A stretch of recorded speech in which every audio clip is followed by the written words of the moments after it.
You want me looking at Noel, right? Yeah, Okay. I'm asking this. So the first question is about why white glove. So there's been a shift, some learnings as why you focused on you shifted to outcomes and to the client's productivity and not software, and you Right. realized that it's really not about the software. Right. It's really about focusing on those outcomes and that productivity. So why why white glove? Why this focus? Why this change? Yeah, I think it's a great question.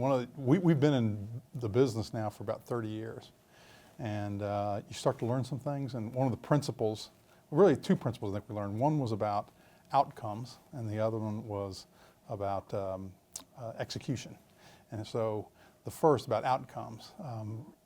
In talking with customers for now nearly 4 decades, actually, we realize that nobody ever buys software just for the sake of software. They make an investment decision in software with the hopes of achieving some kind of outcome. For some people it's a financial outcome, for others it's a strategic outcome, for some they're looking for a competitive advantage or whatever, but nobody invests in software just because they want the software, they like the software. And yet, for the most part, software companies aren't necessarily about outcomes. Software companies sell software. And so the risk that went with trying to execute and to be able to achieve those outcomes fell primarily on the shoulders of the medical practice. And so we decided that that was an uneven balance, and if we were going to really be partners and really be effective, we ought to focus on the same thing that our clients are focused on, and that's on outcomes. So we are keenly focused on understanding what the measurable outcomes our clients want to achieve, and figuring out a way to come alongside with them and not only focus on those, but also to share the risk of executing that. I just want to adjust that mic just a bit.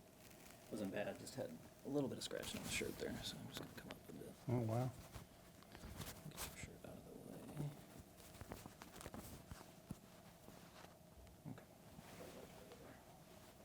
Okay, we're still on. All right, so I'm going to ask this a slightly different way. So,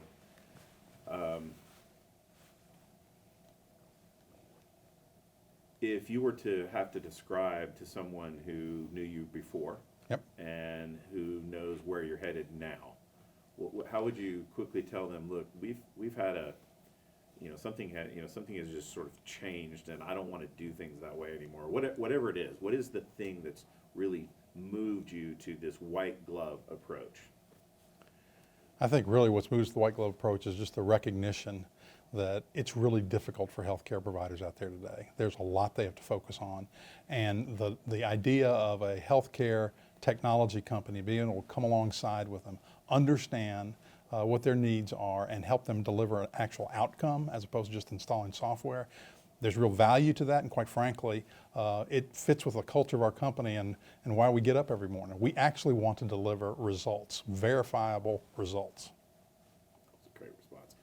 So how has, from the CEO's perspective, how has the fact that you have, your staff, the longevity of your staff and the knowledge of their staff has allowed you to be way more aggressive in your thoughts about what you can deliver? I mean, the fact that you have the kind of people that you have, and what they can deliver is, given you an opportunity to be more aggressive. The things like risk, but you can be more aggressive in hitting those results and getting those outcomes because of your staff. So how's your staff helped you do that? Yeah, one of the keys in this, in our executing this particular strategy, it was something that was sitting right under our noses all along. We hire people in our company who act like stakeholders. They don't act like employees. And so what that means is they treat one another as a stakeholder would treat somebody. They treat their customers that way. They treat our vendors that way. They treat the management team that way. And these people, not only do they have the skill set and the experience, deep knowledge and experience in the healthcare field, but they have an attitude that says what we really care about is coming alongside and helping our clients get what it is that they want out of our products and services. And so quite frankly, when we talked about doing this white glove services and the white glove guarantee, I had somebody ask me, are you worried about what are the lawyers going to say? And I have great confidence in our people that we can evaluate our customers' circumstances and we know whether or not we can deliver on those promises and that we're willing to guarantee that. So speaking of guarantee, some people talk money back guarantees, but you add the word in your, it's an outcome guarantee. So why the word outcome guarantee? Yeah, the reason we use outcome guarantees because we believe, quite frankly, that's why people invest in software. That's why people invest in technology. Come back. Yep. Wait, on that one, you can't say, because you want to say that's why, I don't want to emphasize software. So outcome guarantee.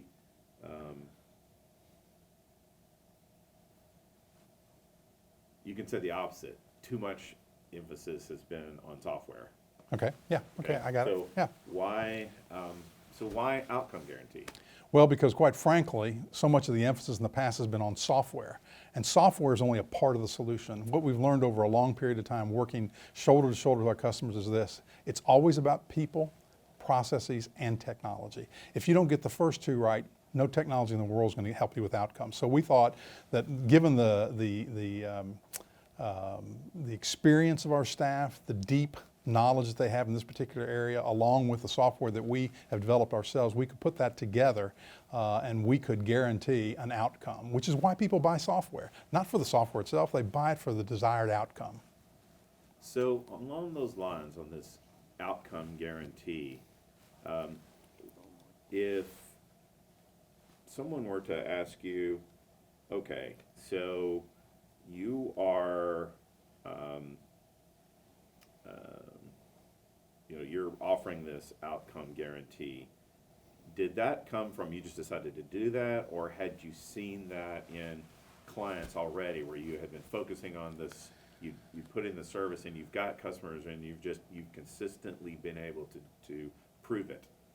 You know, quite frankly, the genesis of the outcome guarantee was a kind of an iterative process. Over time, working with our clients, we began to see that they were achieving these kind of results, and that those results weren't just about our software. It was about using our software along with changes in processes and procedures, understanding how to manage the people in those particular functions, paying attention to those metrics and improving a little bit at a time. And all of a sudden we realized, oh my gosh, we are producing these outcomes for our clients along with them.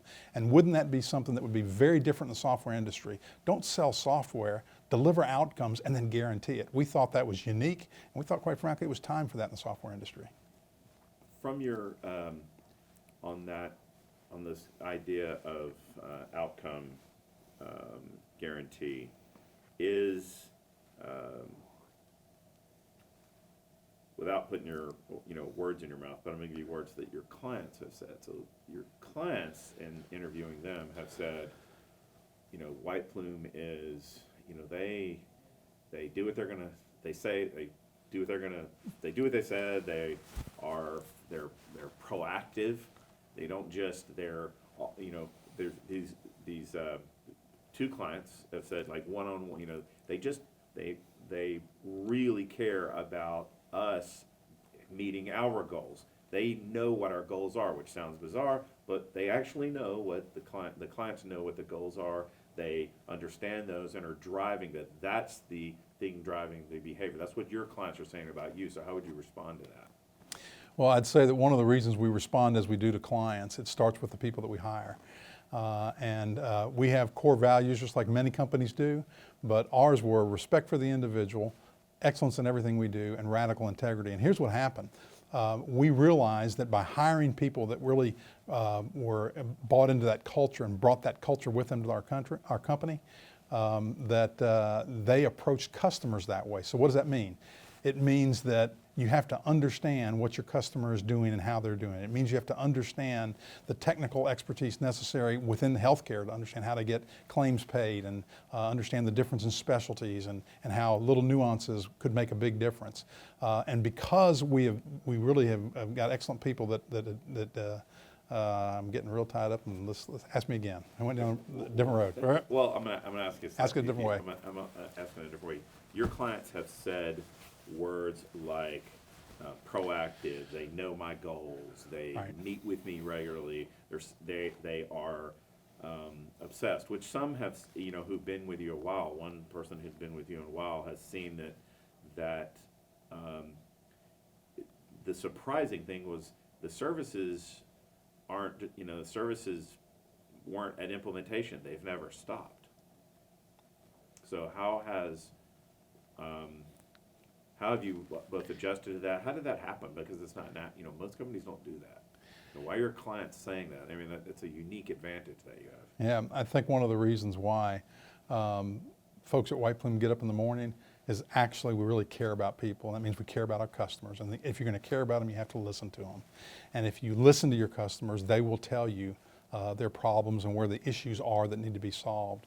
And once you listen to the problems and bring expertise, deep expertise in the subject matter area, you can actually accomplish many things. So it's really a matter of caring about our customers, listening to our customers, and then having the expertise to actually execute in a way that provides them the kind of outcome they're looking for. So if people who, I just ran in the hall to somebody who knew you from who's known you a while, and you have some clients who've known you a while, some clients who the person, it's a new individual at your client who you're interacting with. The new White Plume. So I knew you 20 years ago what your goals were. Right. But you've learned things over this time period. So what is it how would you describe someone where the backdrop is over, the city, and how would you describe why the change? It's not just a change. It's this. It never stopped at implementation. We kept seeing this, and suddenly we're like, it's not White Plume 2.0. It's an evolution. Right. What's different? What's the change?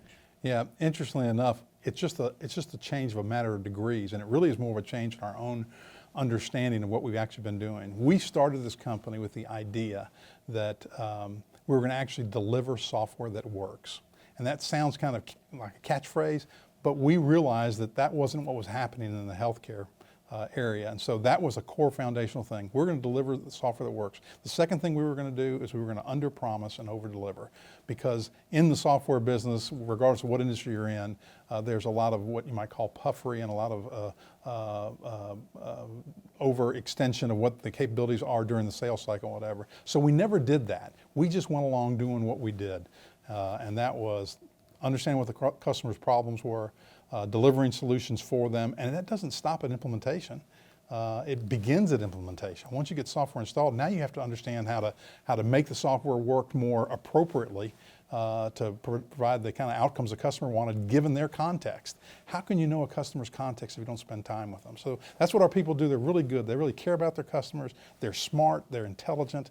They have a passion for what they do. And what we do is we just enable them the environment to do that in. And we let them be individuals who are looking out for the best interest of their customers. And it's worked.